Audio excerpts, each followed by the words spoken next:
Hello and welcome, ladies and gentlemen, to Ne0 Guest to Know, back again, of course, with another interview. This time joined by the wonderful Wolfy, of course, now currently playing for LILMIX. Wolfy, brother, how you doing? I'm doing well, man. Thanks for having me, by the way.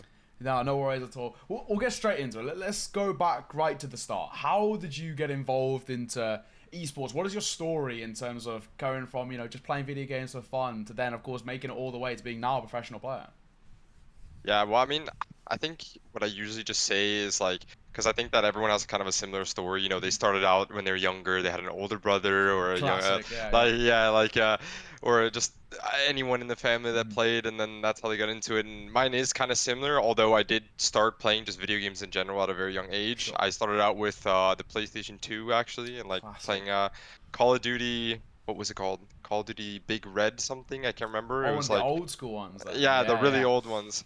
And I was, geez, I was like 6. I couldn't even remember. I was just really into like Mhm. the World War II and the war kind of stuff. Yeah. Obviously now when I'm older, I realize, the reality of war. So I'm, Yeah. Yeah. it's not like I'm going to the army anytime soon, Mhm. but the way to kind of take part of that was, video games, and I Sure. like that stuff. And yeah, it was, that's how it kind of started. And then, as time went by, obviously Xbox 360, PC.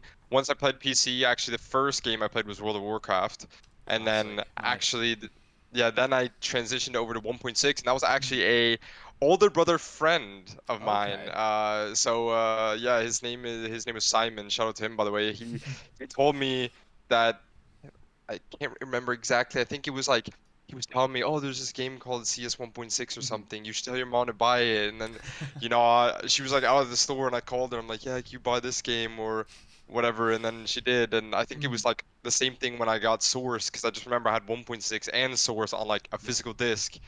And then, yeah, I mean, that's how I kind of got into Counter-Strike. And then Nice. all obviously like living in Sweden, at the time, everyone played, so it Of was just course. like a Yeah. no-brainer. You just, you were Mhm. having LAN parties at people's houses, Mhm. you were going on PCV.se and stuff, and that's, I don't know. Then I've just been playing the game since then. Then kind of how I started getting to the pro scene is, actually it's funny because I had a period where I started playing MOBAs. Sure. I actually wanted to go pro in Heroes of New Earth at first. Not many Okay. people know this. Sure.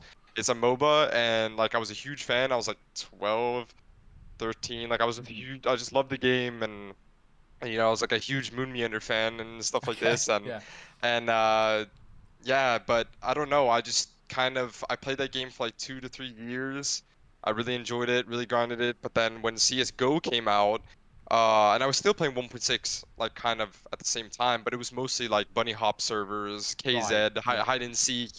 That's what The I was fun into. ones kind of thing. Yeah, the Yeah. movement. That's what I was Mhm. all about.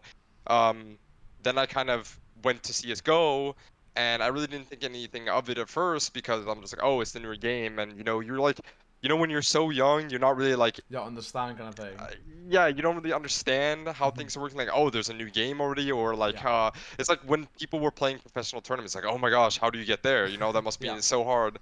But then, yeah, that's where it started. I played, and then when I really wanted to go pro, and I said, this is what I really want to do, that's when I was at DreamHack in Jönköping, where I Oh live, yeah. Nice. Yeah. in 2014. Yeah, when it was the major, and it was NIP versus LDLC. Big game. Yeah. And yeah, I'll never forget it. Like, as soon as like any of the NIP players got a kill, like everyone was just going Losing crazy. it. Like the Yeah. whole play, yeah, yeah. And I mean, it was so packed. They had to Mhm. open up like an extra like stage area just to like Damn. watch the game and stuff. And yeah, ever since then, I just said, I don't know. I was just like, I just instantly got hooked. From Mhm. that day, it was like, I want to go pro. And I don't want to say I have like an addictive gene because that's like bad, but when I really get like hooked on something, I really care about it. I Yeah. just You kind of dedicate it and stuff like it that. just takes Yeah. it just kind of like, I hate to say it, sounds like really bad, but it just takes over. And it was Of like, course. Yeah. that's just Yeah. what happened. I just like fell in love with it, and yeah, ever since then I just grinded, and here I am today. So I mean, Love to see it. I'm glad I didn't stop at least or give Yeah. up because So, would you say for you as well? Then, of course, you mentioned growing up in Sweden. Surely, for you, were the NIP guys like your inspiration? Were they the guys who, for you, you're like, right, these are the guys I want to live up to. I want to be on the same stage as them. I want to get to their level. Or was it maybe some other kind of Swedish players? So, who was your sort of inspiration coming through CS:GO? um it's hard to say because I wouldn't say that I had one like particular person. Mhm. I think it was more like, well, one I can say off the top of my head was like Nothing, like Jordan Nothing Yeah, Gilbert. I was a huge classic. fan of him. Mhm. Especially like when he was on Cloud9, and I was a Mhm. huge Cloud9 fan and stuff. And then obviously, yeah, like the NIP team, like that was they were a big deal in Sweden. I Yeah. remember when they had like a McNip like at McDonald's, Oh, I and they do were remember making him a a, lot. Yeah. yeah, and they're doing like a lot of like partnership Mhm. stuff, and that was like the team, you know, Mhm. everyone knew about it. So I would say definitely like NIP as a team, but as a player, it was really just, yeah, nothing. I even remember talking to him Mhm. one time at a DreamHack, and I said it was just so funny because I was like, I don't know, when you're going pro in something and you're young, you're just stupid and Of delusional. Like course, of course. yeah, I mean, you have to Yeah. because you're like shooting for something so ridiculous. So I remember talking to him one time, and I literally said like, "Oh, I'm matchmaking rank, what was it, AK2 or something." But I feel like I'm better than everyone, and no one is better than me. And like, what do I do to blah blah blah? And then he was like, "Oh, you know, you gotta understand that, you know, there are people out there that are better." You know, I'm like, "Oh, yeah, that's true." And I was like, what, Yeah, you're 13? young, right? So you don't realize. 13? Yeah. 13? Yeah, I was like, and like 13, I think it was like 13. And Mhm. then, because I remember I got global when I was like 14 or Ah, okay. something. Sure, So, sure. because that's what, like, that was what I was grinding for Mhm. before I got into Face It. But yeah, and then I talked to him, and he was just all around super cool. Mhm. And, you know, I was a big fan of him and stuff in Cloud9. And yeah, I mean, I would say when it comes to a person, it's definitely got to be him. For sure, for sure. And so what sort of stopped you from kind of pursuing MOBAs and then of course like leaning into the likes of kind of Source and 1.6? Because you said you mainly use them for movement. So when did it kind of hit you that you no longer wanted to go pro in MOBAs and you want to kind of commit it all to FPS games?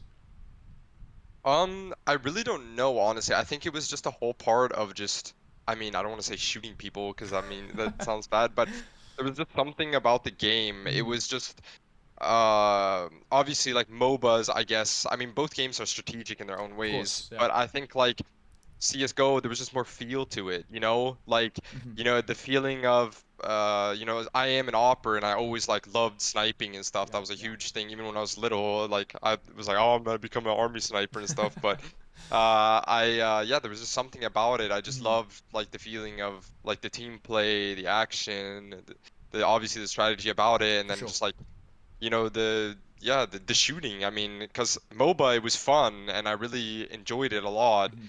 but it didn't give the same feeling and as like CS:GO did, Yeah. I think. And yeah, I mean, I still enjoy MOBAs a lot, and I can see like the hype. I mean, I Mhm. play Dota now and stuff still, so Oh, fair enough, but yeah. it's just I don't It's not know. the same. No, it's not. Yeah. It's just, and it's also the more uh how you say, like the unknown. Like in CS, Okay. obviously, um, yeah, in Dota and like MOBAs, you have map control and you have wards and you have Mhm. vision and stuff. But CS, you know, it's like that 1v1 clutch, that 1v2 situation, Yeah, like yeah. all those like really intense scenarios.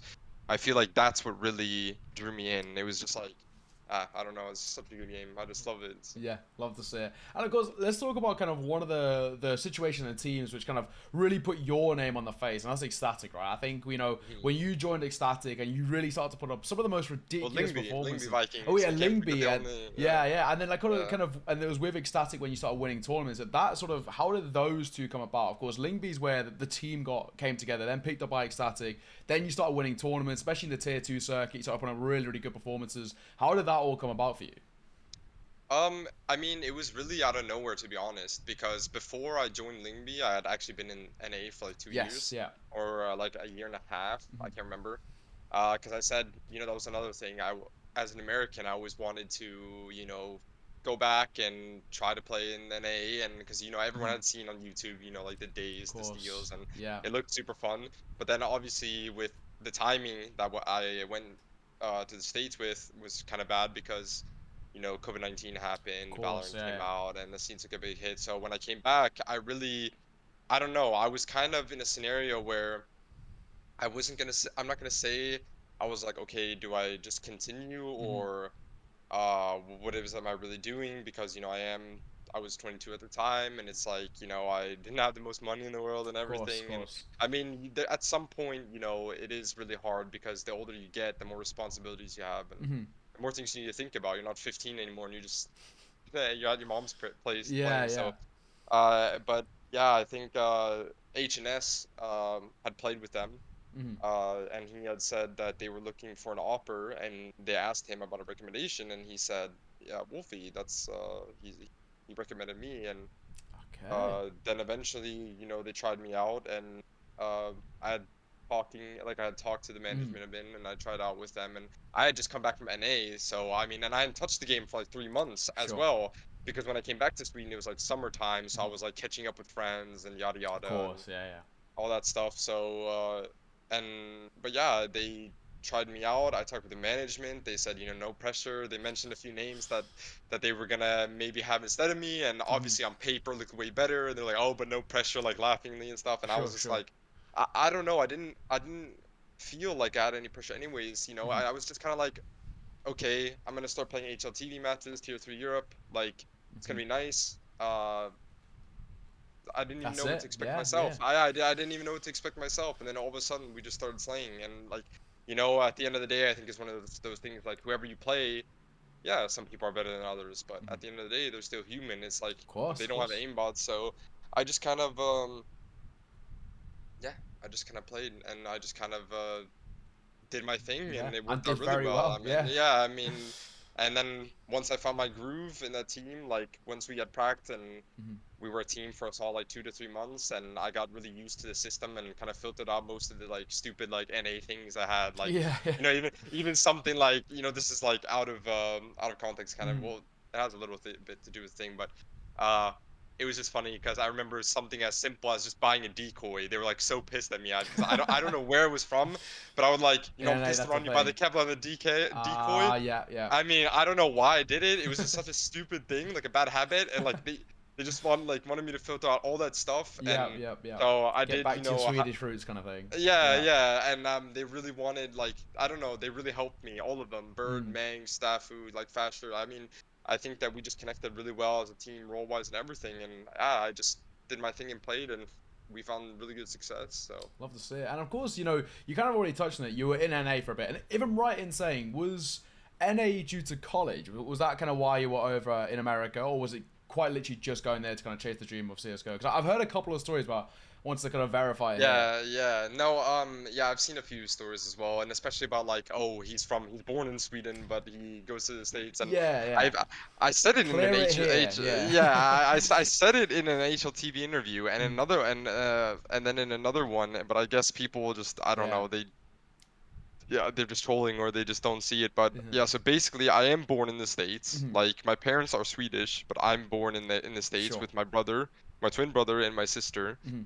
and I went back to the States purely to basically not only reconnect kind of like with my father Yeah. and well not reconnect because we never had a bad connection, Mhm. but I had basically grown up without him. Like living in Sure. Sweden and him living in the States, Mhm. I had grown up without him, and that was kind of rough because me and him, I mean, not many people can say this, but like my dad is in a way like my best friend. Like Mhm. even though he struggled with like my video game playing and like my career and Yeah, of course, of you know, course. we didn't really get along and we had some issues, he still, you know, supported me as a person and Yeah, he's, you know, very happy with what I've done. So I kind of went back for the family, for my father, of course. and also just to experience living in the States because it had been so long. I mean, it is Florida, it is a nice place, Yeah, and yeah, of course. even though everyone memes about it and, you know, Yeah, Florida Florida man, man. I Yeah. mean, yeah, I mean, it's like I just really missed it and I Mhm. missed like the culture because I think that um, I'm not saying that Sweden has like, I mean, obviously Sweden has a different culture. I'm not Mhm. saying basically that the people in Sweden are weird and different, Of or course. you know, Yeah, I'm yeah, not yeah. saying anything bad about it. I just felt like, you know, I got along so well with the Mhm. American people. You know, just like when you go to the grocery store and you're just Sure. talking to the cashier and everyone is so kind and it's Mhm. like you can just, yeah, it just feels Just like different kind it of just thing. felt home. It just Yeah. felt like home, yeah, basically. And also like CS, like I did want to play CS over there, and so it was for all those factors. And Sure. I went over there and gave it a shot, and I mean, it was a good experience, even though like things didn't work out the way I wanted to. I still learned a lot from it, and I'm glad I did it, because if I didn't, you know, I don't think I would have been where I am right now. So awesome, love to see it. And of course, do you think that your kind of play styles, a lot of your good play style in terms of you're quite an aggressive AWPer, and you've shown that statistically speaking, you're very, very decent. I mean, we saw it kind of for a lot of part of this year and last as well. Do you think that the foundations of your AWPing style came from NA, and then you've kind of perfected it in the EU CS? I think that, you know, it's funny you say that, because I think like that is kind of true, like in a way. I feel like when I was in NA, I really, because that's what I kind of did, was I wanted to go to NA, and like that was my goal. I said, okay, I wanted, like, I know I'm an AWPer. I had been playing all these different roles before, but I know I'm an AWPer. It's really what I want. It's how I started playing CS, and I just need to go to NA, and I just need to commit to it, like, because I really want to. Like, I loved it. It was, people said it was ridiculous. I was like, oh yeah, it's like more satisfying to me to get like to hold an angle and kill someone with an off than it is to get a 1D. And people are like, oh, that's ridiculous, that's stupid. I don't know. I just loved everything about it, and it was just natural to me. And I think that when I really grinded over there, and I was playing like a lot of FPLC, a lot of rank G, and then later on FPL when we got invited, and also MDL, I feel like, I don't know, that's where I was getting to the point where I was really hitting a lot of my shots. I was just getting comfortable with playing the AWP. I kind of struggled a bit with like the aggressiveness, because I think I was too aggressive at some periods, only to the point because of like, I was in one of those situations where, you know, you feel like you have to do a lot in your team if you're the best player, so you overcompensate for that. And yeah, because I mean, especially in NAMDL, like, I mean, I'm not saying I play with bad teammates, obviously not, but you know, inherently you are a star player as the AWPer, and you know, there were games where I just felt like you're just trying to carry or do whatever, and you're trying to be the hero, you know, basically. Trying to get the multi kills. Yeah, and sometimes it gets the better of you because you don't need to, and that's really where when I came to Europe, where I kind of got better with like the patience and you know, understanding when to search out like for picks and stuff. So I think like with the question, you hit it pretty spot on, because now that I think of it, it is really where I like mechanically like grew, was in the States. But then when I gained more knowledge and stop being a dumb NA person. Stop picking up decoys. Yeah, exactly. That's when I came to Europe, so. Yeah, for sure. And of course, recently you've just joined LILMIX. It's not the first time you've been with LILMIX either, and you've rejoined. You're now back with the organization. Quicks, of course, HNS. What does it feel like to be back at LILMIX? And kind of what is the goal now of this roster? You've just joined it. It's still pretty fresh as well. I mean, the announcement as of the time we're recording is about 2 weeks ago as of from now. So kind of, how's it been so far since coming back? How's it feel to be back? And of course, now what's the goal for the team? I mean, it feels good. I mean, one thing that was really important to me was, especially after Ecstatic, was just like, okay, who am I comfortable with, and like, what teams would I thrive into? I think, because I feel that, you know, it's very hard to just jump into a team, and if you're not comfortable or you don't get along with the people, it's, you know, it can't just be all business. So I was really like, just, you know, I want to play with people that I really like and that I enjoy playing with, because that's when I play the best. And so it was nice in that term of like joining back with these guys and playing with them, since, you know, I've known them for, geez, a long time, right? 5+ years now. So in that sense, it's very nice. And also playing with Swedish people, like, you know, speaking one of my, even though English is my native language, I mean, still, like, I do get along very well with Swedish people, and for sure. so it does feel good, and I mean, I'm happy, you know, to play with them and help them out in all these leagues and just compete again in general, because that's what I really missed. I feel like after my break with Ecstatic was just like competing again. Also, when it comes to like goals and aspirations of what we want to do, I think that we don't really put like too much pressure on ourselves in terms of those things. I think that we're just looking to play whatever we can and just do the best that we can, because we haven't really practiced anything at all lately, just because, you know, right now, like, I'm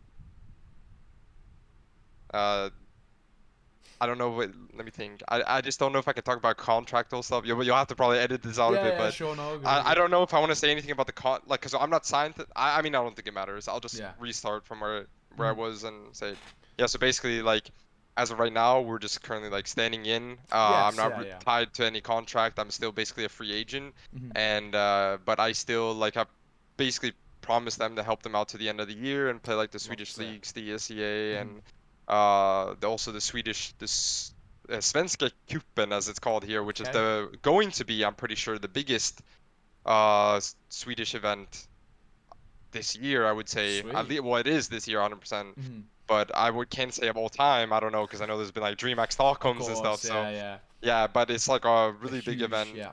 Yeah, with NIP attending and stuff. So that's gonna Nice. be Okay. yeah. So that's gonna be nice. And then we're actually heading to the Blast qualifier this weekend in Stockholm. Awesome. So I mean, we're just really like playing whatever we can. We're Mhm. obviously trying as hard as we can. You know, no one plays to lose. Of That's course. Of course. just Yeah. stupid. I Yeah. mean, Yeah. but with the like amount of practice that we had and with the amount of like time the roster's been together and Mhm. like the only like real positions that are known in the team is, you know, me because I'm the op. Of That's like course. just obviously, and then other than that, people are just kind of okay. You know, we even go before matches. Okay, where is Where do everyone you want to playing? play? Yeah. Yeah. For Yeah, sure. but still, we're managing to win, you know, versus teams, Mhm. and like I, I don't want to say I mean, they're definitely not bad teams. I'm not Mhm. gonna say that. I'm just, you know, obviously used to different opponents since I played so much in Yes. the tier Of two course. Of scene. course. So for me, it's not like the same strength of opponents, but that doesn't mean that you know, can take them less serious or whatever, because you still have to go in there and think that okay, they can still beat me. So Of I course. mean, even though they're lesser opponents, it's still like nice to see that we can win with so little practice Mhm. and that we're doing something, because it's always a good sign, and it can only get Of better course. from here Yeah. unless something terrible happens, but I don't think so. Yeah, yeah, and of course, I But want to touch on the other side of things. And you sort of already briefly mentioned it, but of course with Ecstatic, and you sort of took that break away from Ecstatic, especially after when Ecstatic were going for a pretty decent run of form. I think it's probably one way to put it. And yeah, I still see online as well, even still, people kind of question why you decided to kind of make that step away, take a break from generally speaking CS as well. Do you want to clear that up yeah. and kind of why you decided to step away when it seemed like you were kind of at the peak kind of thing? Yeah, so I mean, basically it was like a mutual thing. I Hmm. mean, I think that we had a few problems in the team. Okay. Not really performance based, like as a whole. I think that it started taking a toll on the team at towards the end, performance wise. We were losing some matches we shouldn't have. Of course, I yeah, would yeah. say during the New Year's last year, that's kind of where we were experiencing a bit of burnout, and then we all had our break and we came back and we weren't really finding the top form that we had found before. For sure. And I think that a lot of these small issues that were like kind of underlying and not handled, just slowly grew under, like over time, and kind of undermined the team. Yeah. And then it just came to a point where it was just very hard to fix those things. And me personally, I just had like a few things going on in life. Of course, yeah, yeah. And I don't know, I had really like lost, I wouldn't say the spark to compete, Or sort but of motivation to keep grinding kind of yes. thing. Yeah. Yeah, I mean, I was just tired of a lot of things, and you know, it was just team like things within the team, and it Hmm. was like a kind of a mutual thing. I mean, I still talk to all my ex-teammates, you Of know, I'm still course. good friends with them, Hmm. but there were a lot of like, uh, I wouldn't say conflicts, but there were some issues Like small between little things that added up, sort of players thing. and me. Yeah. Yeah, yeah, and like that weren't really taken care of Hmm. and handled, and it's just Of you kind of course. look past it, and then when you don't take care of it, it just It then builds like up. it builds up, and Yeah, then yeah. you're in a situation where oh, now it's a big issue and Yeah. it's too late to Of fix, and course, of that's course. that's that's basically what it was. And so I just it was a mutual decision. It was better for me to just not play. I didn't really want to play Hmm. either. um and we had discussed it. It was like at Malta, the last day at Malta, because we Yeah. were at Malta for that boot camp that we had won, and we were playing like it was right after the ESL, Hmm. and I just had to talk with the team, and we sat down, and I just explained everything, and we talked through things, and I mean they were, you know, very helpful as teammates, Hmm. and they still, I mean. They do care, like Yeah, of people. That's course. like people think that, you know, as soon as you're not teammates anymore, like And your that's ex it. teammates don't But care about you. mhm. That's not true. I mean, they helped me a lot, and even though like you know, things ended up like not the best, if Mhm. that makes sense. Here, wait, let me rephrase that. Sorry. That's all good. Uh, yeah. So even though things ended quite like unsurely, or For for some sure. people they might think that it seemed kind of weird since, you know, we were doing pretty well. I do think that like it was for the better, and obviously now it's kind of sad because the roster isn't together. You know, everyone has kind of gone individual separate ways. But you know, that's just what happens sometimes. You know, all good things come to an end, That's and it. That's it.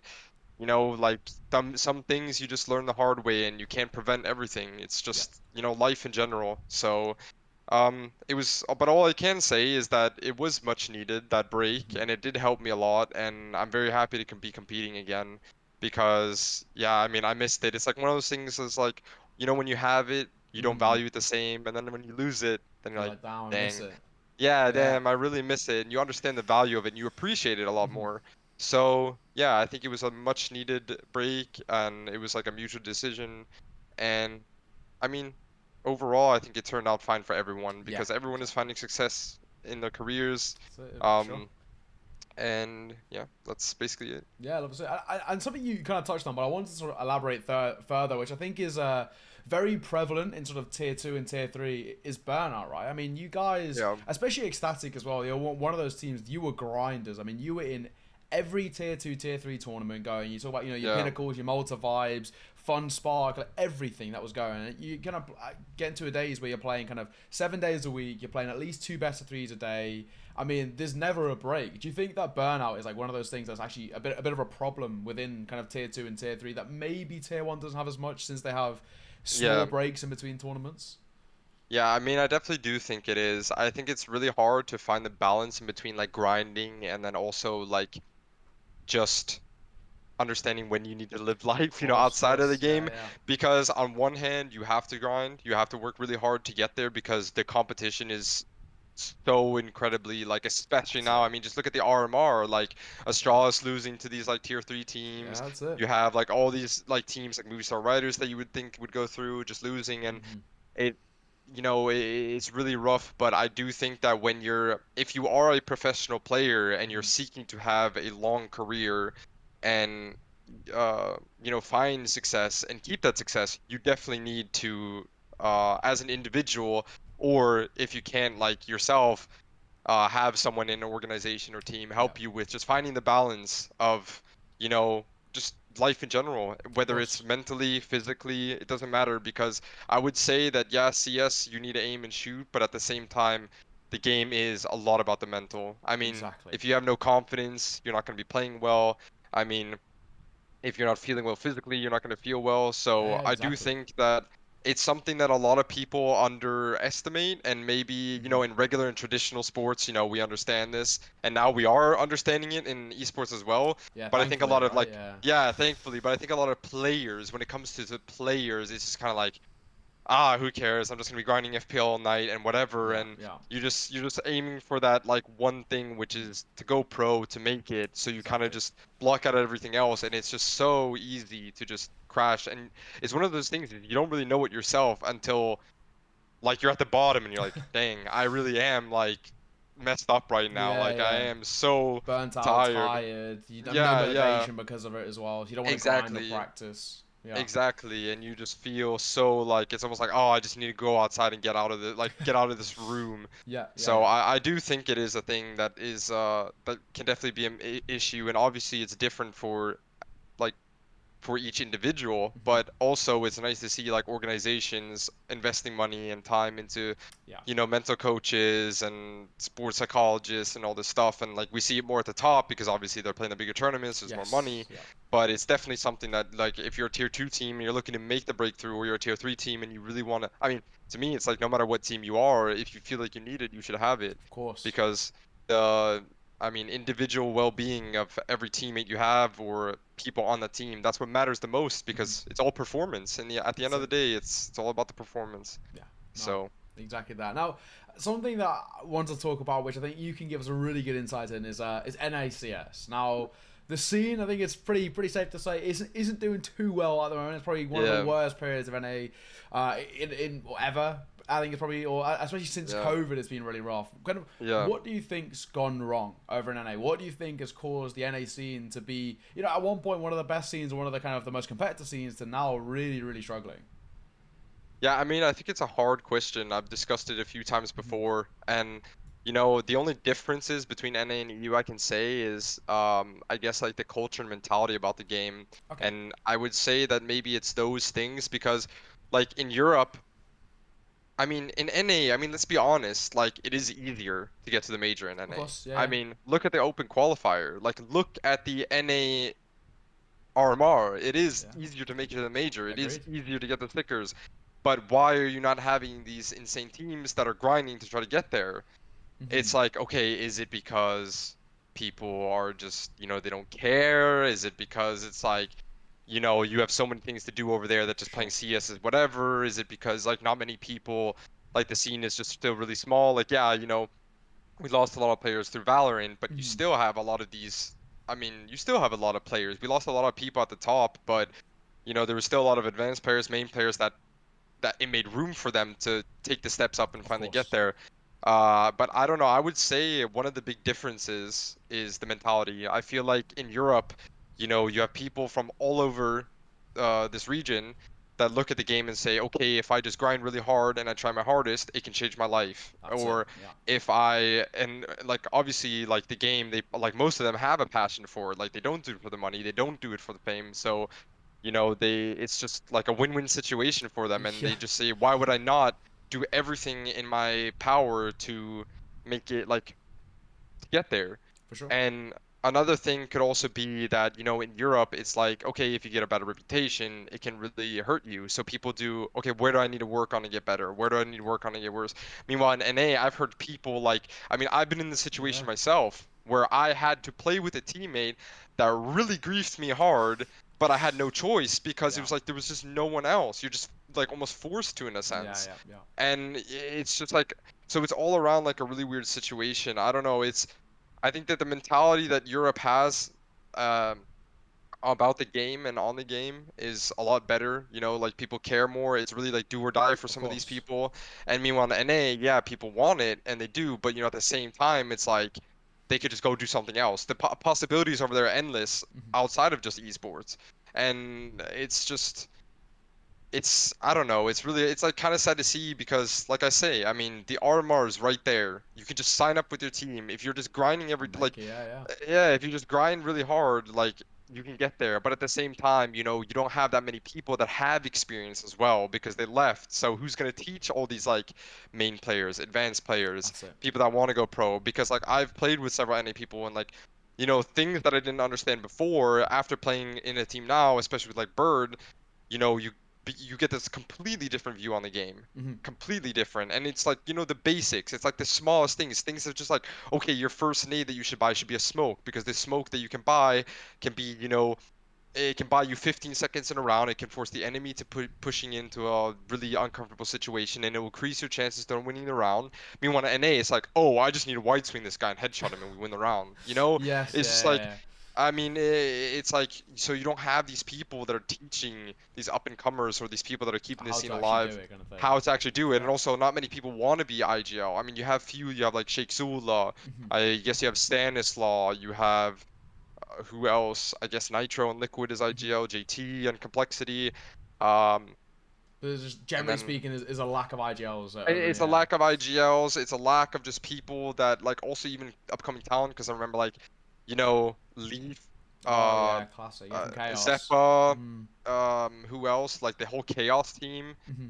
Like these guys, like they were on the come up. They were doing really well. Even Obo as And well. I mean, Obo yeah, was even really Obo. killing it for a while. Yeah, Yeah. geez, like I've seen the Twitter recently, and it's just Yeah, it's so sad to sad, man. see. Yeah. It's just really sad. It's heartbreaking because I mean, especially with mental health. I mean, it's something that I myself have dealt with. I Hmm. know how it is, and it's just, ah, it's so sad to see. But hopefully someone like him will come back stronger. I Of mean, we've course. seen people do it, and hopefully because like the NEC needs it. It needs people that care about the game. It needs people that want to grind. It needs people that like see the opportunity. And I think That's that's it. one of the things as well is they fail to see the opportunity which is okay if we just care enough to about this game Hmm. to become better than these other teams, we can make it to the major There you and it go. can be completely life changing. And that's the thing. It's just yeah, it's really hard. Such a hard question, but I usually just say, I think it's just a difference in the mentalities. I just think it's a difference in the values.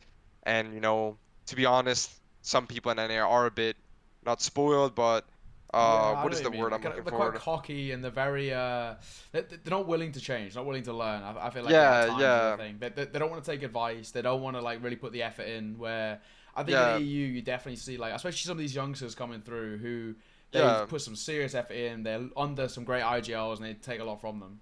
Yes, I mean, like you have some young people here, especially with this like Gucci Academy with all FPL. They Yes, have like true, all true. these young people, and they're just helping them in any way possible. And all of these kids are just like soaking it in because they really want it. And meanwhile, in NA, you still have people like not even showing up to practice, and like they're sleeping like six in the afternoon. And I Yeah, think yeah. it's the word is entitled. I feel Mm. like some people are just like entitled, and it feels like I don't know. There's just something about it, and but hopefully it changes, and we've seen organizations like EG come in Yes, true, and true. support some people, because that's another big issue is there's not that much support, which is also kind of sad. But hopefully some more organizations come in and support people and help them to find the way to become pro and Yeah. support them along the road, Yeah. because it is much needed. But yeah, it's definitely a hard question, and I sound like I might be like completely crapping on NA, but I don't. I'm just like talking about the Your issues that I experience and really, everything. yeah, Yeah, my yeah. experience in the, because I mean, geez, I mean, I like issues in NACS are literally non-existent in Mm. Europe, and I'm talking about like, just the simplest thing is like literally forgetting to check into the major qualifier because they can't even take Yeah. that responsibility. Or Like like I I said know it on the one is Dust a 2 classic, stream. or like don't not waking up. You mentioned that. That's I've seen that a few Yes, times on Twitter. Like there was yes. like a game at like 4 p.m. in the afternoon, and the guys Yeah, I mean, I'm asleep. not gonna Like, mention any names, but you have people playing intoxicated in MDL matches. Like, I yeah, mean, it's just like, bro, come on. Like, I think another big issue is like for some people, it's also just not cool to be professional for some reason. yeah, I don't know. It's like, which is oh, a insane professional compared to gamer. That's EU. like, yeah. Meanwhile, in Europe, it's looked as like, okay, Yeah. damn, like this guy is Some of playing these pros are professional gods. video They're games. like they're generally Yes, gods. yes. Yeah, I mean, look at Simple. Look at like Pasha Biceps, the yeah, influence that they have. Meanwhile, yeah, in NA, it's like, I don't know, like they're just like they feel like if their father tells his friend that his son is a professional or gamer, gamer. he's gonna Yeah. be like a big disappointment to the family or something. But it's Yeah. not true. But So I then if you think look at like it's Tarek as well, which is insane. Like I think Tarek's a really good yes, example. Like of how being a professional gamer, he must earn so much money. Stewie, Yeah, Stewie Stewie, 2K. another person. All of those Yeah, Cloud9 guys, Shroud again. How much money is he doing? Yes, of course they've kind of gone yeah, to Valorant, but being a professional gamer has netted them probably more money than their parents are gonna earn. It's kind of thing. It's like yeah, I feel like that is definitely a thing as well, where the yeah, culture around esports is very different in exactly. NA compared to EU, where in Yeah, EU, UK is not really. It's still a little bit behind, but generally speaking, EU, I think Sweden's a great example. Like esports is integrated into the culture and exactly. seen as actually a Yep, viable opportunity and a viable yep. job. Where in NA, I think if you say, "Oh, my kid's a professional gamer," you're just gonna think it's like some Yeah, screaming COD player, which I think yeah, is exactly. yeah, it's the worst kind of stereotype. Basically, you think, "Oh, professional gamer, Yeah. I must be just screaming at Yeah. people in COD lobbies," basically. Yeah, but it is true. I said that as well in another interview.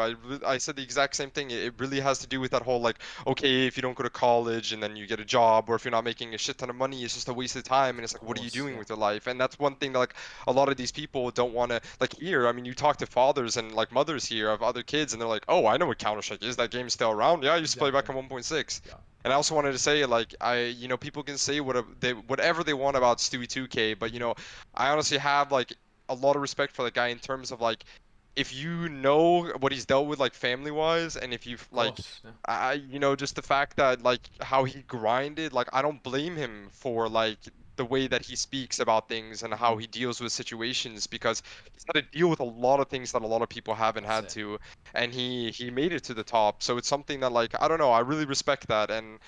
And yeah, I just, hopefully in NA there'll be, more organizations dipping in, like EG getting, blueprint teams, Yes, teams yeah, like Strife coming in and investing, and like more people start caring, because I really think that like, yeah, it just needs more support. People just need to start caring more about the game and understand that it is a legitimate thing. It's of not, course. ridiculous to go pro. You don't look like a goofball because your grandpa says, "Oh, CS:GO is not a real job. You need to become a Yeah, carpenter." No, like if classic. you Yeah. if you care about the game, like you should be giving it your all. Mhm. Like the opportunities are right there. Just like get your shit together and go. Like that's it. That's all I can say. Yeah, love to see it. We'll go down a slightly different path now. As I always kind of that's the bulk of kind of the long-winded question. And now we can kind of move into some of the slightly easier ones, or the slightly kind of more on a lighter mood in terms of not NAC and crumbling. So I want to ask you kind of like, who is the best player that you've ever had the chance to play with? I would say faster. I would say faster 100%. Like Good in answer, terms of yeah, yeah. of mechanics, it's 100% faster. He just overall like inside and outside of the game, he has a lot of his shit together. He's just really mechanically skilled, and he just has a lot of contribution to the team. And you know, he really deserves his spot on Fnatic. You know, Sure, any sure. tier 1 team that was gonna pick him up was, you know, gonna benefit well from it. So I'd have to definitely go with faster. Cool. And then on the other side, who do you think is the most underrated player you've ever played with? Or against as well, I guess. If there's someone that you've like I have watched. two. I have two actually. Go on. I have two. Okay, so one of them is actually my friend HNS. I think that he's Okay, really sure. underrated. I think that he has a lot of potential mechanically. I think that, you know, everyone has their flaws obviously, but I think that if he was given the chance and in a comfortable role of his, and with help, he could definitely do really well as a Swedish player. And I don't think he's really gotten his chance yet. And then another player is Dafu from my team. Oh, yeah, okay, yeah, yeah. I think that both Dafu and Manx, because I think that like the role that Manx had in our team as being an anchor, and like how good he did his job in his role is just insane. And also Dafu, he is extremely good mechanically. Sadly, he's had like some physical like issues that have like stopped him from being able to play as much, and he's trying to fix it, and it's, you know, sucks because some of that stuff is just RNG. But Yeah, he is completely super underrated. I mean, he's had his games though where he's shown it. Like he's just, we called it Dafu frag because, you know, Ne0 frag, he'd had those games where he'd go like 30 and 5. Insane, yeah. Yeah, and Dafu had some game where he was like 24 or like 24 and 3 or something, and just farming. And yeah, so I think those three players, HNS, Dafu, and Manx, are definitely underrated players that I played with. On the other side, who would you say is the hardest opponent that you've ever played against in an official?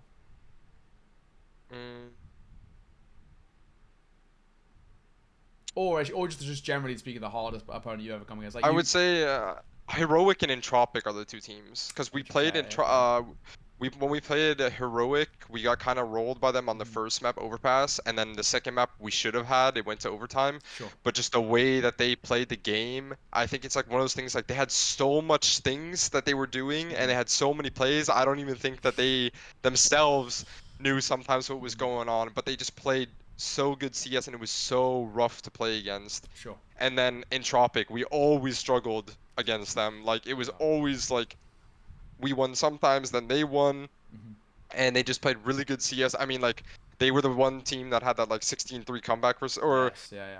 What was it, 14-3 comeback into like a 16. No, we lost in overtime. Yeah, they had that comeback versus us on Ancient in FunSpark. We would have played big in the semifinals there, so that was kind of rough. But yeah, I would say those two teams, they're just really hard. They were really hard to play against. I feel like every time we played in Tropic, it was really hard. And other than that, like we haven't really, I don't know, even though we've lost to teams, I don't feel like we ever struggled with like knowing what's going on. It mostly comes down to other things. So on the other side, so you kind of mentioned for a while you've been involved in kind of professional CS:GO. You've always been giving it your all for a good few years now. But if professional CS:GO was no longer an option for you, what do you think you'd do? Well, it's funny because I thought about that the other day actually. I think that like if I was not to be a professional CS:GO player, I would definitely love to be in esports still, either as like coach / teacher or even a streamer, just like, I don't know, influencing people in some like positive way, or like helping them, because you know, I've gone to a few schools here sometimes, and like, you know, spoke to kids in like esports, and it's just nice to be able to like show them things and tell them things that I had to like learn the hard way, or that no one showed me and no one helped me with, because you know, then I know that they don't have to go through, even though it might be good for them to go through that struggle. It's like I can, you know, spread some knowledge, because yeah. So something like that, or if I was to like not be playing professional CS, I definitely would see myself playing professionally in another game. Like I probably like maybe a MOBA or Call of Duty, because I actually do play quite a bit of Call of Duty sometimes. I haven't really liked the latest game, but it is pretty close to CS For sure. in terms of FPS. It is an FPS. But you know, obviously, I don't know, playing on the controller is a bit harder. Yeah, But yeah, yeah, agreed. definitely be a professional player in something else like either Dota 2 or Call of Duty. Yeah. Makes sense, makes sense. And of course, the last question in this section: what for you is your long-term goals? Is it so certain players where they say, okay, I want to be considered a top 30 player, or for certain players, it's I want to win a major, or obviously Yeah. there's those big goals. But for you individually, what are your long-term goals? Where do you want to be in the future? What are you trying to achieve? Yeah, I mean, so I feel like I've pretty much done most of the things like or I've come pretty up high on like the list. You know, the first one was like get top 30, then win some Mhm. HLTV events, which I've done now. Sure.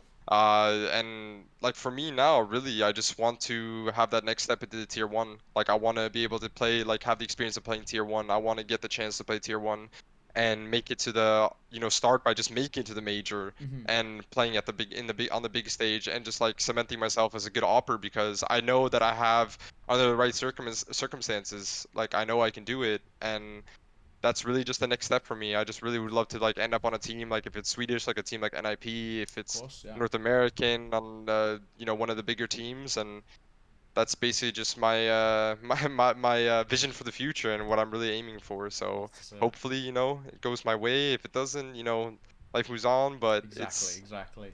that's what I'm gonna try to aim for at least. So For sure, for sure. Now we'll move on to kind of a few questions just about kind of yourself, kind of personally. So we'll start with an easy one. Kind of, what was life like growing up for you? What did you do? How was it growing up? Of course, you mentioned you grew up in NA, but then when did you move to Sweden too?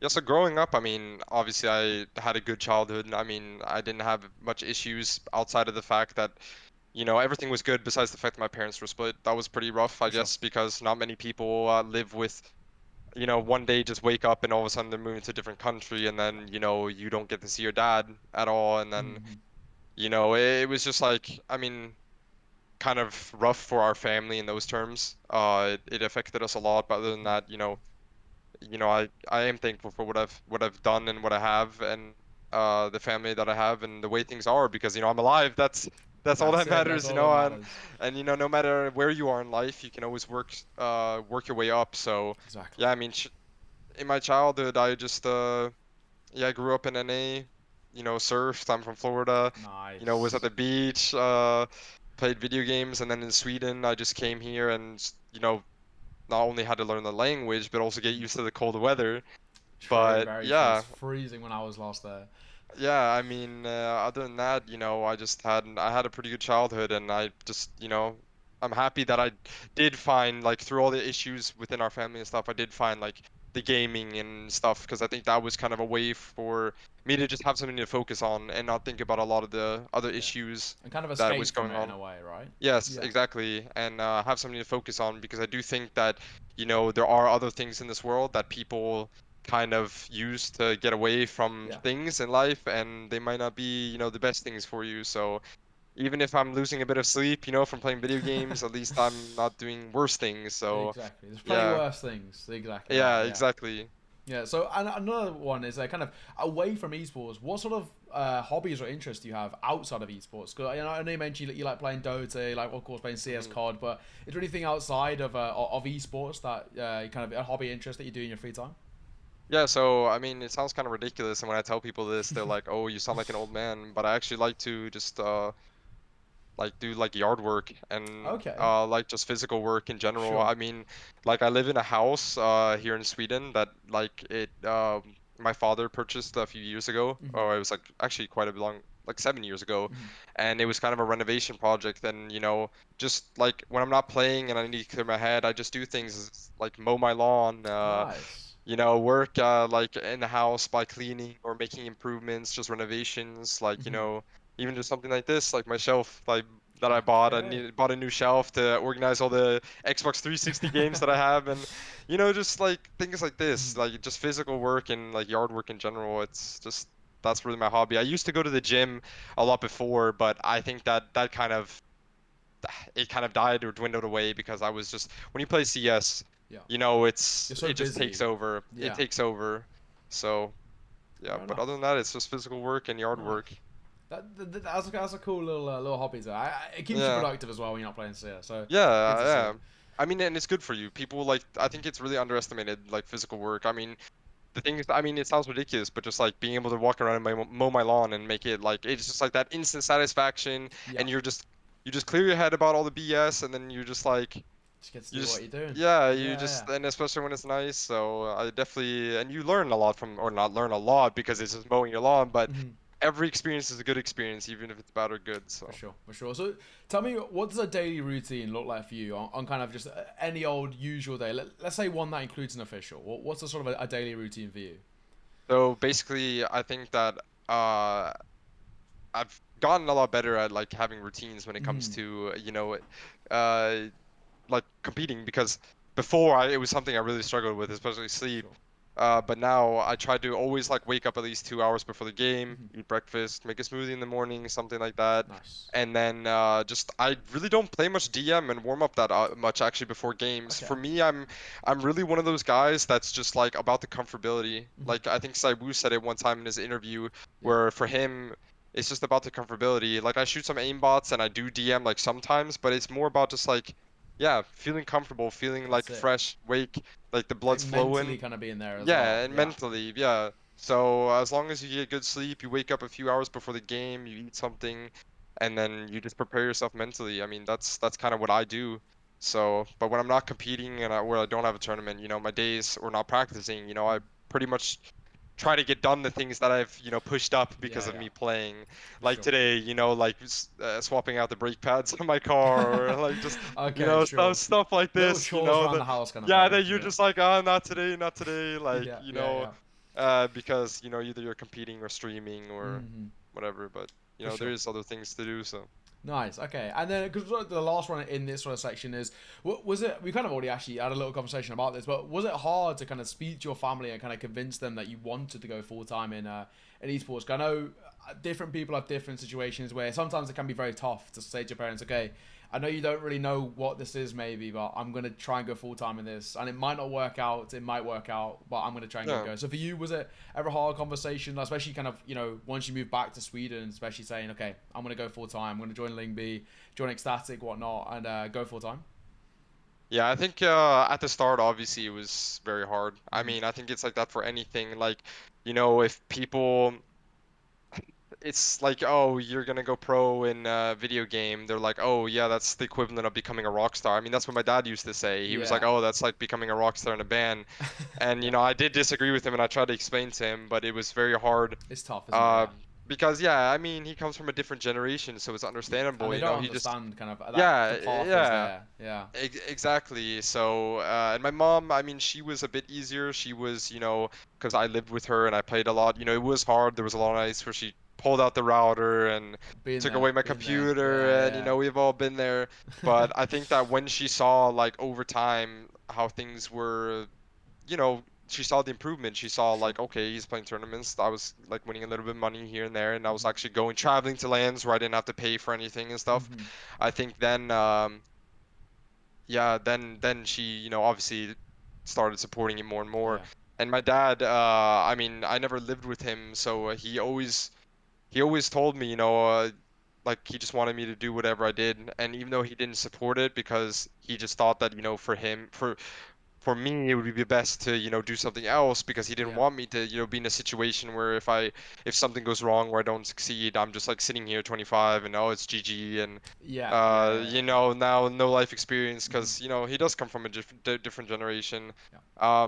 But now he definitely is very proud of it, and he says, he even admits it. He even says himself, he's like, that's one thing that he respects me a lot for is like the Keep persistency going. Yeah. that I Yeah. had in it, even though he didn't support it. I mean, when I came to first NA, I mean, I wasn't even allowed to play at his house. Okay. I lived with a friend actually. His name is well, I didn't even know him. That's the Hmm. funny thing. I met him through Okay. another friend in Sure. CS, that lived in Florida, and I lived with him and his wife. They like took me in so I could compete Oh in my. MDL. Yeah, when I Okay. first joined Oceanus, Hmm. because my dad didn't want me to just sit there and play all day and not do anything. He wanted me to, have an income and you know, work on my life. But, Yeah. Sure. Yeah. after a few months, I talked to him and he understood that, we had been apart for so long and I really wanted to spend time with him, even though, like, Hmm. because, I wanted to just be able to practice, compete, Yeah. and then have time to spend with my father and catch up on all the years that Exactly. we missed. Yeah. Yeah. So after a while, he really understood it and he allowed me to play there. And, we had a lot of fun. So, I That's mean, nice.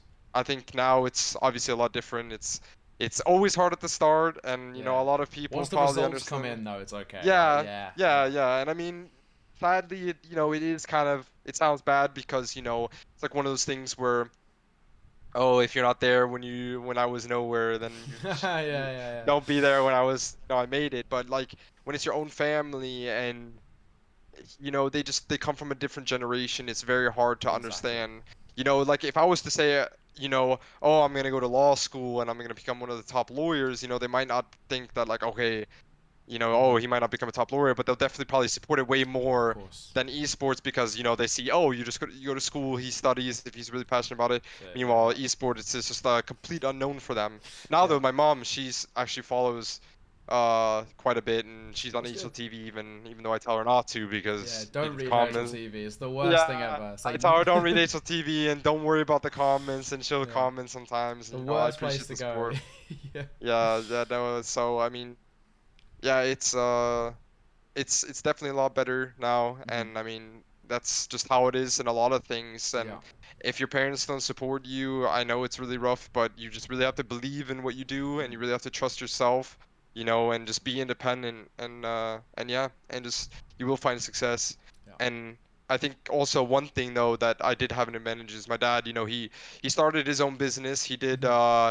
He did kind of take obviously a more traditional route, but Sure. also a little bit untraditional because not everyone goes out and starts their own business, and he found a lot of success within that. So Yeah. he did understand the whole part of taking a risk and doing something that Yeah, he on really your own that kind you of thing. yeah that Yeah, you yeah. really like. And he even told me, he said, you know, I did what I wanted to, and I took a risk and I did this, so I can't stop you from doing because that'd be There you go. unfair.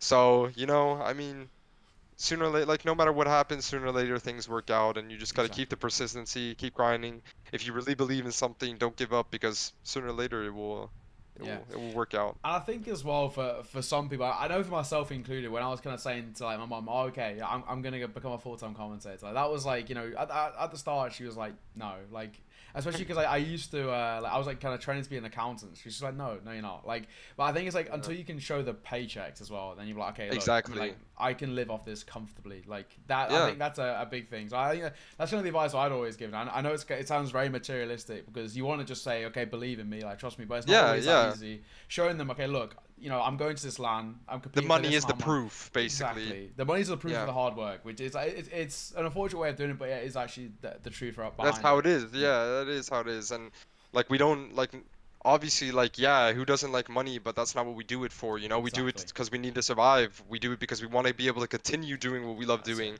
And I think that, you know, for some people like sadly that is the only proof is to show them, okay, hey, this is you know how much I make off of it There you and go. it is legitimate, you know? It's not just some joke. So, Yeah, no, no, nah, I fully mean, agree. yeah. Fully agree. We'll now move on to our last section, which is just kind of random questions from Twitter and Reddit. An absolute classic. I know you've already had a little read through them. Yeah. We'll start with one quite nice one. What's the kind of the best thing that CS:GO has offered you? Uh, CS, the best thing CS has offered me is I would say just like a purpose. I mean, Hmm. people can say that that's ridiculous, but it's like basically a purpose. Like just I know what I want to do. I've had something to do and I have something that I'm really passionate about. I don't have to, I'm fortunate enough to not have to wake up and be like, okay, well, what am I gonna do in my life or be Yeah. stuck in a job that I don't like and just kind of have these question Hmm. marks, you know. And you know, I've said to myself, you know, as long as I'm not in debt, if I'm broke, it's whatever, it's fine. I know who I am, I know what I want to do, and That's like it. the path is clear. So I think that that's the best thing CS has given me is just, yeah, like a purpose. I respect it, and of course, one that's quite interesting, and you sort of already touched on it. But if it was kind of regardless of teammates, would you prefer playing in English or Swedish? I would say English. I would say English only because it is, I think, in English and everything is in English for me. Yes. And it just like when I speak Swedish, I can communicate well in it, Hmm. but I do have to translate some words. And I'm not gonna say I struggle with it because I don't, Yeah. but You're it quicker is in in English. English is just more fluent. I know, like I'm not like thinking about the words as long. It just, It just you comes know, out, it kind of just thing. Yeah, goes. It yeah. just comes out. Yeah. Yeah, that makes sense. Okay, another one. All-time favorite food or snack? All-time favorite food snack. Okay, all-time favorite snack. Yeah. Ben and Jerry's cookie dough ice cream. Banger. It is the Banger. best. I have literally okay, like I had no idea about the So hype good. around this. I was like, you know what, it's not that good, whatever. Mhm. And then I tried it, and Jesus Christ, was I hooked. It was so good. And favorite food? I would say Chick-fil-A chicken sandwiches. Like Okay. they Never are had one, but I'll take your so word for it. good. Chick-fil-A is so good. That's one thing I miss about NA is like the fast food. Uh, Yeah, they know how to do fast food. yeah. I'll give them that. They got that on lockdown. So another one is, do you like kind of follow any traditional sports like football or American football or any sort of traditional sports? Yeah, I'm not a huge like fan of like many traditional sports. Mhm. I did play some when I was younger, but I don't know. I would say NBA, like Oh, classic. basketball, and a little bit of hockey. I used to Mhm. watch a little bit of hockey. I think those two are the most fun. Even though basketball isn't as big in Sweden, which kind of Yeah, sucks, yeah. I still follow it. Also, because my cousin actually plays basketball. He played in the Swedish national team. Damn. So they actually played versus. Let me see. I don't want to say incorrect. They played in Stockholm against Croatia, I Okay, think, sure. and there was actually an NBA player on the other Mhm. team, so and it was a close game. So I actually basketball, and my closest friend, like my best friend, he is Yeah, super into basketball as sure. well, and so we watch it together, and Nice. yeah, I guess I the, really the like it. second part, do you support a team? Do you have a team you support in NBA? I don't know. I mean, it's hard because like I'm not too like in it where I have like okay, this team I really Mm. but I would say that like the Nets is one of my Okay. yeah, like Not the one of my Miami Heat. I mean, No, you. I mean, I do like the I mean, I do like the Miami Heat, but it's like because you have the Orlando Magic, but Yeah, they're yeah. not Oh, really true, that true. good. Like, but I mean, yeah, I don't know. It's just I don't know, something about the Nets. I just like it. Fair, So, fair enough, fair enough. So, best place you've ever visited? What is the best place in your eyes that you've ever been? I mean, like it sounds ridiculous, but literally like Florida. I Okay, mean, yeah, like yeah. seriously, like I've been to. Let me see. I've been to like Denmark. I've been to Malta. I've been to Switzerland. Mhm, I've been to like only a few states in the U.S. But like mhm. I don't know. There's just something about Florida. Like there are some very beautiful like areas. Like Yes, yeah, yeah. once you get down to like the West Palm Beach, Mhm, even on the other side, towards Tampa, like there's some very beautiful areas. mhm. And I just like the exotic and the weather, especially in the winter. The weather's just perfect. So Yeah. until I go to see some to some other place and see Yeah. some more crazy, beautiful stuff, like it's gonna stay Florida. So Awesome, awesome. Okay, and then I guess there's a second part to that as well. Manx asks, is there any nice places to eat in Florida? yes, I told him I've told him before. I said if you go to Florida, you need to eat at Chick-fil-A, Okay, you need to eat at Sonic, okay. you need at Five Guys, Oh and you yeah, need to yep, eat classic.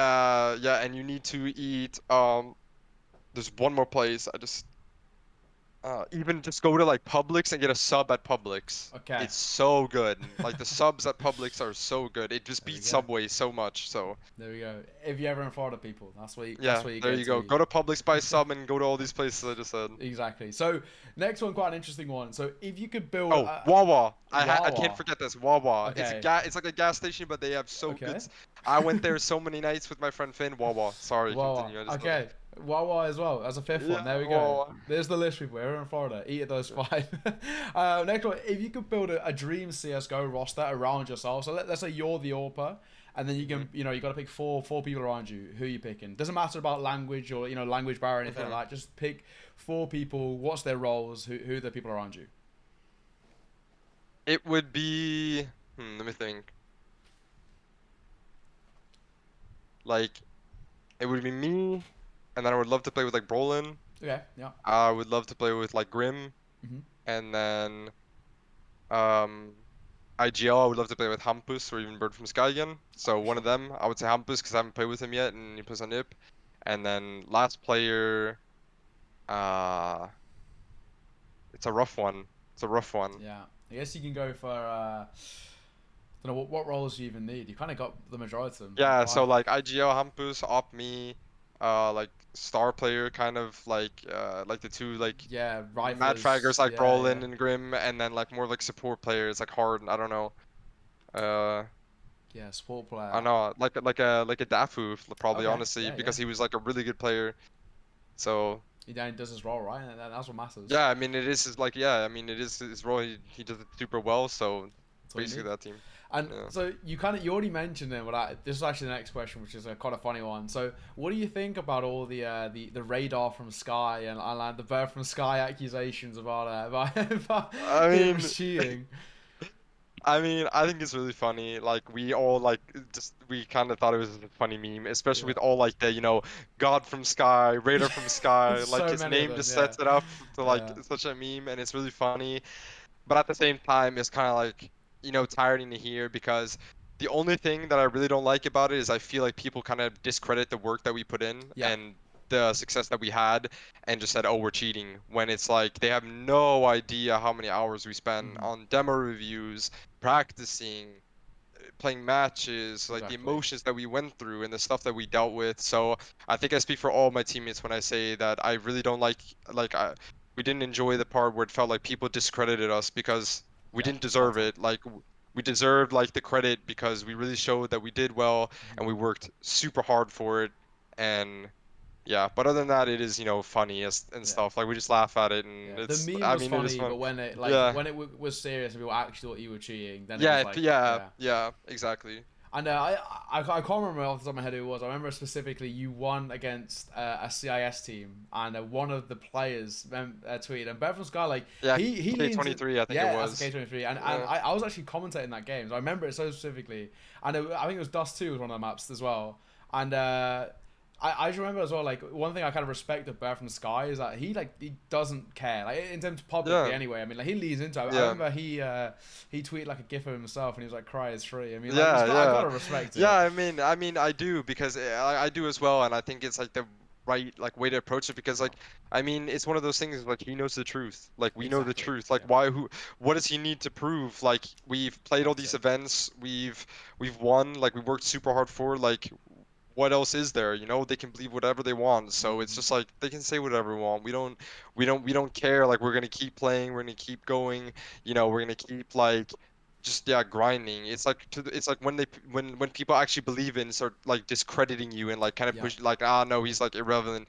That's when it's kind of like, oh, whatever. But people like the betters, the people like the CIS Mhm. guys that were hating on us, they can say whatever. It's like it kind of Exactly. fuels us to do better. So Exactly that. So this next one, I don't know the context behind this. I had a little Google, but you're gonna have to give me some backstory. So someone said apparently you on a show with Brollan called Gamers, apparently, yes, yes. and they asked what was it like. Yeah, I mean, it was great. Like, it's one of those memories that I'll just never forget. I mean, that's where I met HNS. That's where I met Elo. I knew Okay. Brollan before it, but that's the like first time I actually got to meet him in real life. I Mhm. met, like, it was my first like kind of like small stunt or like mini Sure. breakthrough into the scene. Like, Yeah. even though like the show wasn't the best and the most talented players, it was still, just such a good memory with all Mhm. the things that we did, the activities, and I had just such a fun time. And at the time, my girlfriend at the time came out and her father came out and they supported us in the Nice. finals and they watched it and it was a big deal. And I mean, it's one of those things that it's going to be a memory for life. So, That sounds sick. That's sick. yeah. The penultimate question. Fasha asks, how to get girls, and Bear from Sky adds, or boys. Which I thought was a I'll good give you, addition there for Bear from yeah, Sky. yeah. So, you know, there's a little meme behind this. I accidentally Right. said something we were practicing one time and it's on record. Hopefully no one leaks it, but they probably will. But I accidentally said Mr. Steal Your Man instead of Mr. Steal Your Girl during like a Nice. joke. So they started laughing at it and so that's why, but Okay, I right. mean, I don't know, like they act as if I have like 500 females in my DMs and I'm just like this top dog, like Andrew Tate Uh, top G, whatever. yeah, yeah. It was just, but it's not like, that's not like the reality. Like, I have a girlfriend, I'm a loyal man, only Yeah. her. Like, if you, I don't know, the best tip I can give is just be yourself. Exactly. Be I agree. yourself. Yeah. Don't try to live up to these stupid TikTok, Instagram, like Preach, brother. Preach. Yeah. fake standards. Like throw that shit out of the window. Be Exactly. yourself. become like the best version of yourself that you can be. That's it. And then just like, no matter what anyone says about women like toxic dudes and blah blah Yeah, blah, like bullshit. screw all that, like screw all Exactly. that. Like, you'll find someone. Time will tell. You will find someone, and Exactly. it's about finding that one person that you care about and that cares about you and who's your ride and die. That's what it's all about. So Exactly. that's my only tip. Oh, Yeah, oops. yeah. There you go. So Fasher and Bird, there's your answer, guys. There's your answer, boys. There's your answer. So the final question, and again, this is one that I just wanted to add in at the end. Would you ever be tempted to make the switch to Valorant? And have you actually ever had a go at playing Valorant? No, I can say that. No, I can say this. I had a lot of. Okay, there's one particular friend of mine. If he watches this, he knows who he is. Who pressured me a lot to try to switch to Valorant. Yeah.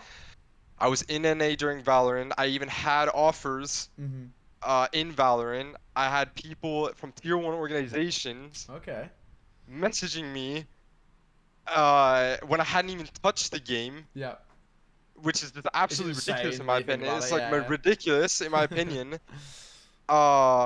And I just like, no, like I tried that game for 3 months. Like, shout out to all my boys, like especially GMD and these guys playing on TSM Sabrosa that have found their success in Valorant. I'm super happy for you guys. But when it comes to me, like I just could not play that game. I just never found the enjoyment. It just didn't click with me. It's just like, you can't change the way you feel, and that's what happened. I practiced it for 3 months. I tried playing with like a few guys like PTR and Mendo and these guys, and then I struggled so much with it, and it was just also about like when you did it, like CSGO was just that like abusive girlfriend, like you just couldn't leave it.